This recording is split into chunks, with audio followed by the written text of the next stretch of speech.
belles dames, kobo sanate kozala abonné, pe ko cliquer na cloche pour boyer ba vidéo nyonso yasika. Merci. Coucou les belles dames, j'espère que vous allez bien. Rappelez-vous bien par la grâce de Dieu. Nous avons battu la biseau, tout ça, merci. Nous avons même l'amour.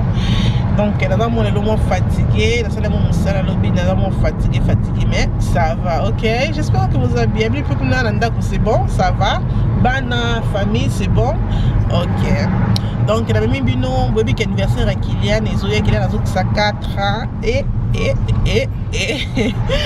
na kolisi mwana bona ndelonge ba bébé obote, ok, na kolisi mwana mwana koki akokisi 4 ans bientôt dans quelques 2-3 jours ici qu'il a 4 ans.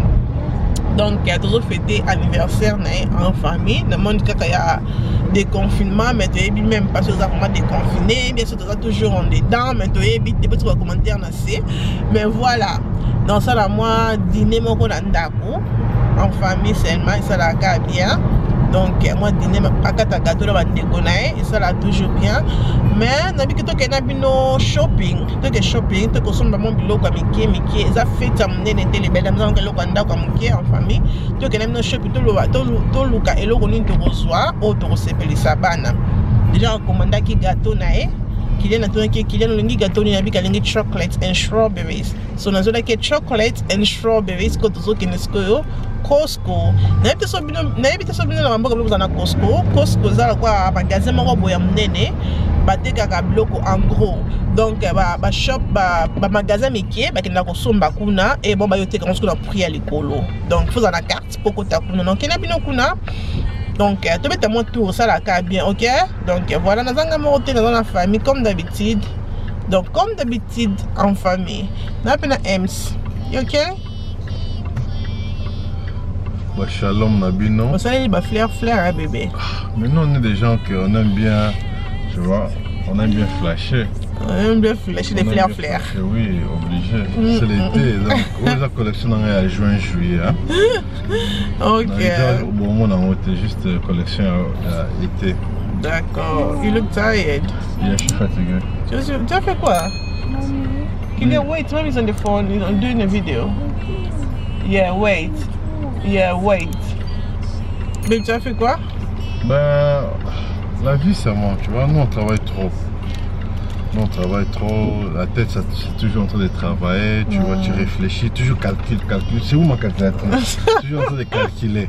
Donc tu vois que... Le papa va aller à dépense, c'est comme les gars. Non, c'est pas pareil. C'est comme les gars dépense anniversaire à moi, des vacances, tout ça là. Nous on va dépenser pour quand on tout passer. Non, mais c'est pas que Kolingate c'est trop dire, mais c'est que nous c'est faisant un budget. Oui, puisque je suis à la budget, allons-y. Lorsque vous faites la budget, je dis ok. Mais ben, tu es comme mes parents, tu es comme la base, mais tu as toujours budget. Chaque jour, tu as budget. Oui. Yeah. On n'en disconvient pas, c'est ça que tu le gars. Donc il faut budgétiser, il faut ok, je vais faire ça. Yeah. Et au coûter autant, donc je dois préparer mon mot de faire ça. C'est pas seulement que. From nowhere, comme salobaka, je m'agrignote seulement comme ça. Non, il faut calculer. Oh my god. Même si comme j'ai pas la temps de pousser la et from non, mais tu vas pas en monter.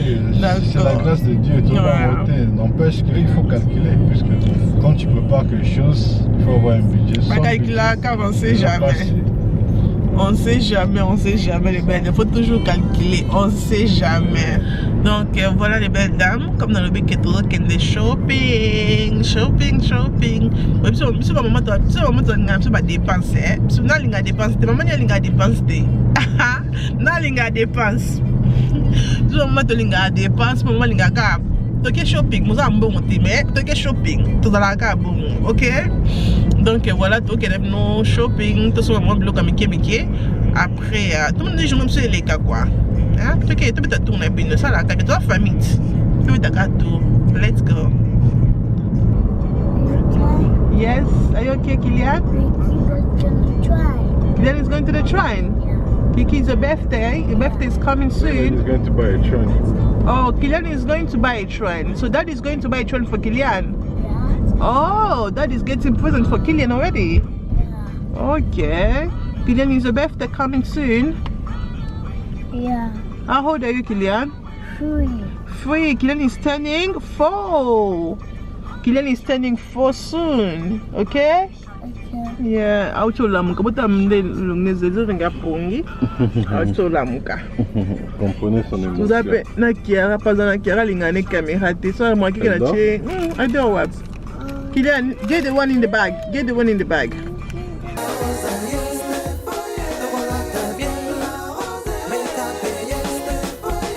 Ok les belles dames, faites quoi ta Costco, pour tout nanin, tokin Zara, toko ça va shopping boité parce que Costco fait pas de bola que belé n'ande muté mais comment balukanga boy, il faut n'aller à mon loco et to sombi Jamaica food, dans food à jamaïcain, où ils allaient chicken, jack chicken, na loso, dans fond lango pour tout le monde n'andenge ils en a kati.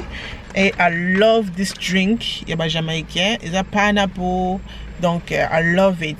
This one, vraiment, na linga mingi jina bango oh. Ils ont vraiment jima comme yam. Si vous avez lili ya, na bilo qu'on a bango za vraiment yami. Et nous aime déjà fongoli ya, na l'exabino. Parce qu'elle n'a pas trop de temps de parler.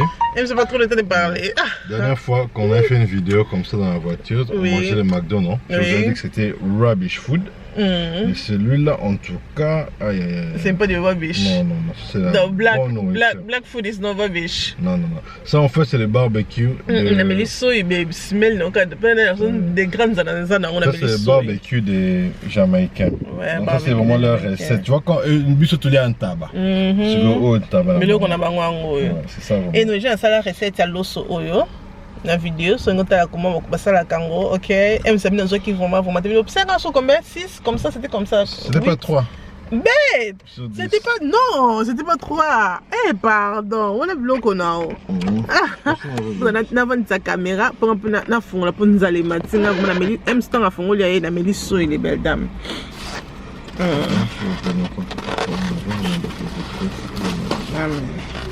Ça en tout cas, c'est la bonne. Bambalango format bien. Babe, que je sais pas comment on peut commencer à faire takeaway comme ça. C'est bien. Yeah, moi pas Pondu, Thompson, l'osso qui fout à 5 livres. Net beau combien? Ça fait combien comme ça? Bon, total ça fait 19 livres. Oh mon 19 livres. On peut plus savoir comment tout le monde ça pas beau. N'est pas tout ça na ni même ça congolais ça. Je pense que c'est quoi encore les noms? Malewa Express. Malewa Express qui nous a 10 livres liés penzako, au lieu penza malangwa na yo. Kwanga na yo, bien loso na yo, donc mais directement aussi font des takeaway. Directement on s'appelle la takeaway. Aussi oui, mais c'est cheap hein. Ah, copain qui on est en quartier hein. Oui. C'est toujours cheap quand tu manges. I love this. Mon Dieu, c'est belle. J'aime bien.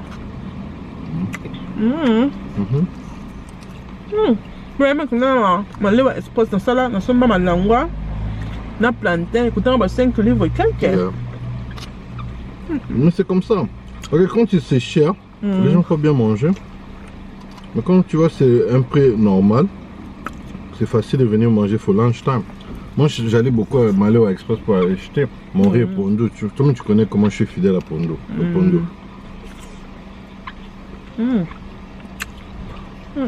Les belles dames, nous allons matin, où sont nous allons matin? On t'aime comment on paye pas, tu parques quelque part. Tu parques pour tout lire. Bon santé, tu sonnes Libana.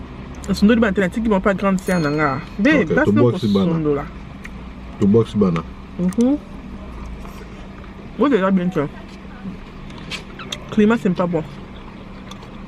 Moi ça rend la baline là. Eh papa et maman.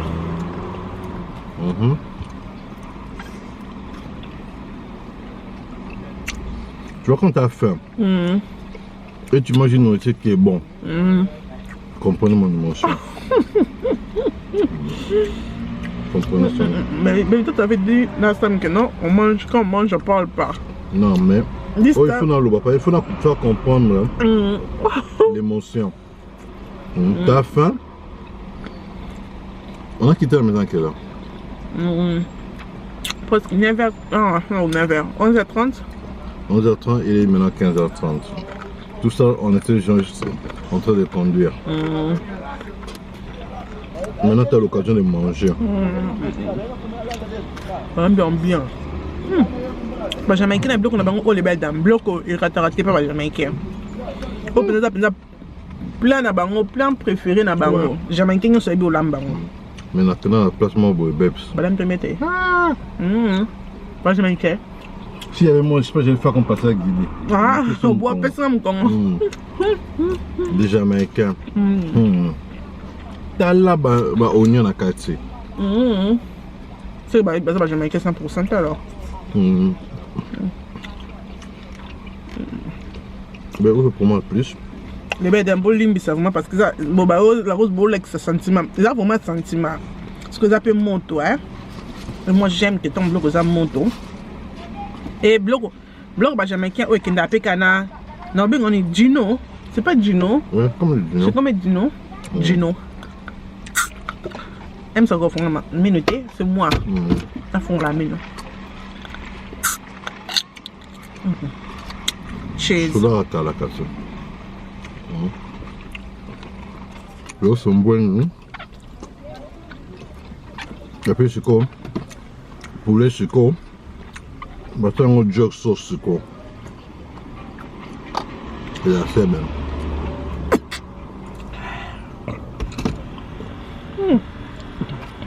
Nous avons pouvoir ça avec Olia. Les belles dames, on a un masque. Masque, on est en paix, maman, on a donc ça vient de la coca. La coca, monte la coca masque, la coca masque. N'habite sur la masse de l'okoyo et quand on a du pain, pas tout, pas donné. Anyway, il vient ici, il vient ça va? Ça va bien. La lavoine. Bon, moni, la matière quand même, l'ongo a boulaï, on a fait du longo, on a moni, il vient ici. Donc, on va faire la Costco. Non, qui est aussi mon bloc avec Mickey. Non, c'est mon bloc avec Mickey. Vous avez vu qu'on la chef Nabino ensemble, ok? Tout le monde a la Kati, tout le monde a bloc en une autre Rosoba. Ça va? Vous allez bien? Coco, yeah. Very good. Yeah. Donc, la petite masque, elle est pouda.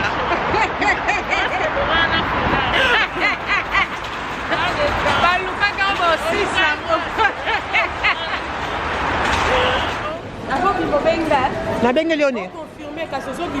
Ah, ok. D'accord. See ya. Thank you very much. Donc, on a tout côté dans le shop. Dans le magasin, nous avons besoin. Et ça a vraiment mené Costco. Balote kana ba pile au bébé. Na moni kota ba pile au lobby l'autre côté. J'ai dit quoi? Mais balote kana ba pile. Mais tu m'as déjà dit le budget qu'on doit mettre là-dedans. On parlait ici, émission, il y avait un budget. Tu m'as déjà dit le budget. C'est ça, ouais, ben. Je te donne le budget. Même celui-là, au côté on en a. I like this flare though. Mm. J'aime ça, c'est pas un flare. C'est un flare à l'Ibanda. Réception. Réception, mais c'est joli. Réception, là. Pourquoi tu as un peu le roi Christmas, hein? Pourquoi on a vu? Moi, le roi Christmas tree, après tu as un light, tu sais. Babe, we need to give on la terre. Ha! Pourquoi faire? Mais et tes oreilles? Mais non, il y a ça. Babe, il fallait que je Chiara, Kylian vélo. Ah ouais? Le problème, c'est l'espace. C'est ça le problème. Ah, quoi? Mon coffre, comment tu connais? It's not that big. D'accord. Ah, donc on a un gâteau. On a un gâteau. Je dois mener les bâtis quand on a 15 livres. Ah ouais. Donc, on peut se collier, non? D'accord. Le collier, il décore. Non, non, non, non. C'est juste pour la maison. On fait la banque de l'année. D'accord. On a le bâtiment de saucisse dans la carte.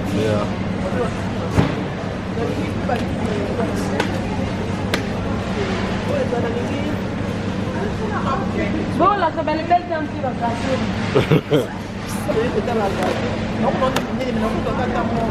Ils ont emmené. Mais ici, ils n'ont pas de petits. Ici, ils n'ont pas de petits. C'est pour qui? Ah, tu as mis soumis. Mais bon, on a mis soumis à fraîche. Quand tu as mis soumis, tu as encore autre ça dans mon bébé. D'accord.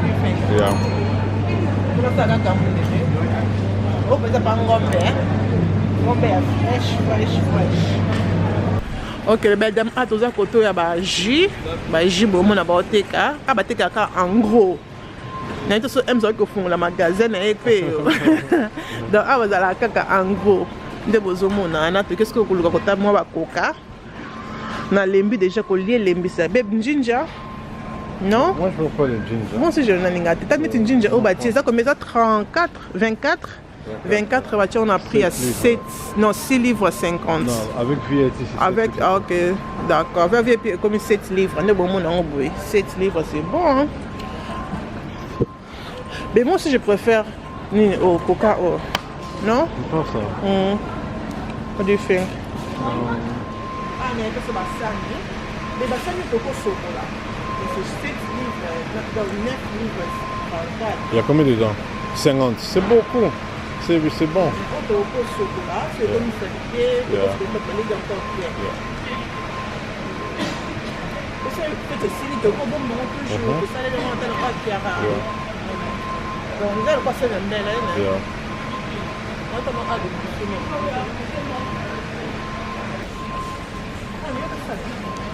Yeah, mais ça, c'est takeaway.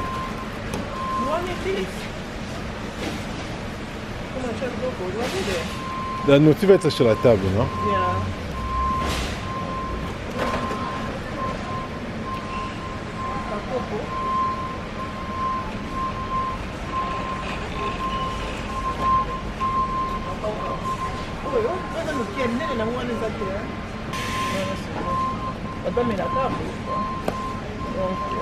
Non, si on va pour l'exemple, c'était Bassani, après on a chocolat Bassani, c'est bien. Donc, vraiment, comme ça, les signes comme c'est bloqué. On a absorbé sur le Bassani, on a absorbé salade. Dans le bel d'amener la famille d'étole au boîtier qui a 3 litres, on a 5 livres 38 pi, mais 1 litre boîtier qui a mis on a presque 6 livres, ou bien sûr, on a la chose pour 5 livres de banda. Oh, c'est bon, hein? Donc, je peux d'étole dans un bas, mon gars. C'est ça. Ok, les belles dames, la juive, pourquoi c'est là qu'on a proposé ça? On dit que c'est bon, on a du ketchup dans la donc c'est bon. Tout ce qu'on fout, hein? D'accord. C'est bon? C'est bon. Pour ça, on veut mon sûr. Ok, babe, c'est bon?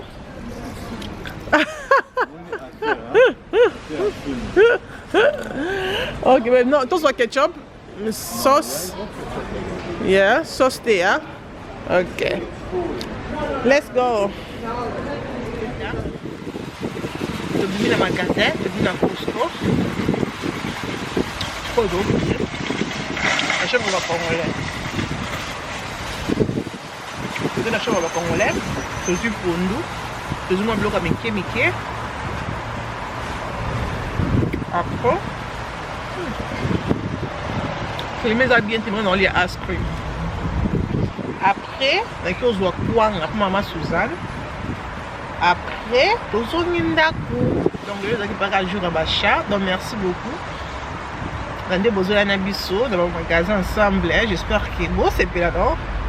Bon c'est là. Ok. Non il y a ice cream.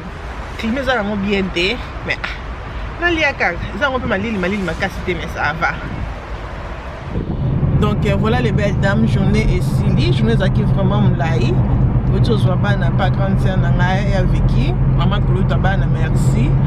Donc merci beaucoup d'habiter nous supposé qui wana na kota la vlog oyo et le on est ici la raté. Tout ça qui n'a bino banda air c'était banda ba 12h 13h je pense c'était 13h comme ça banda vidéo et aussi ces vidéos na 20h30 hein. Wow.